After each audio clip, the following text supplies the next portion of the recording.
മാത്രമല്ല, അമ്മയെ ബിസിനസ്സിൽ നിന്ന് എങ്ങനെയൊക്കെ പുറത്ത് കൊണ്ടുവരാം എന്നതിന് ഫാമിലിയിൽ തന്നെ ഗൂഢതന്ത്രങ്ങൾ മെനഞ്ഞിട്ടുള്ള വ്യക്തിയാണ് ഞാൻ. ഒരുപക്ഷെ ഞാൻ ഇന്നിത് വളരെ തമാശയോടുകൂടി പറയുമെങ്കിലും ഒരു കാലത്ത് ഏറ്റവും ബുദ്ധിമുട്ടുള്ള പ്രശ്നവും ഇത് തന്നെയായിരുന്നു. മറ്റൊന്നുമല്ല, എനിക്ക് എന്റെ അമ്മയെ കിട്ടുന്നില്ല എന്നുള്ളത് തന്നെയായിരുന്നു എന്റെ ഏറ്റവും വലിയ പ്രശ്നം.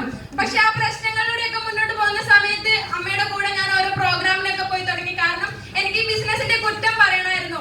നമുക്കൊരു കാര്യത്തിന്റെ കുറ്റം പറയണമെങ്കിൽ അതിനെക്കുറിച്ച് മനസ്സിലാക്കണല്ലേ, നല്ലതല്ലെങ്കിലല്ലേ എന്റെ കുറ്റം പറയാൻ സാധിക്കുള്ളൂ.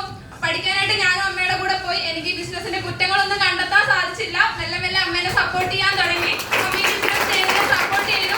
അങ്ങനെ അമ്മയുടെ കൂടെ പ്രോഗ്രാമിന് പോയി അതായത് ബിസിനസിന്റെ കുറ്റം കണ്ടുപിടിക്കാൻ പ്രോഗ്രാമിന് പോയി ഇന്ന് ഞാൻ നിങ്ങളുടെ മുന്നിൽ നിന്ന് ഇങ്ങനെ സംസാരിക്കുന്നുണ്ട് സാരം. ഓക്കെ, അങ്ങനെയാണ് ഞാൻ ഈ ബിസിനസ്സിലേക്ക് വന്നത്. ബിസിനസ്സിലേക്ക് കടന്നു വന്ന് നല്ലൊരു ടീമിനെ തന്നെ എനിക്ക് ഹോൾഡ് ചെയ്യാൻ സാധിച്ചിട്ടുണ്ട്. എന്റെ ചെറിയ ചെറിയ ആഗ്രഹങ്ങളൊക്കെ നേടിയെടുക്കാൻ സാധിച്ചിട്ടുണ്ട്. ഒരു 2 വീലർ അച്ചീവ് ചെയ്യാൻ സാധിച്ചിട്ടുണ്ട്.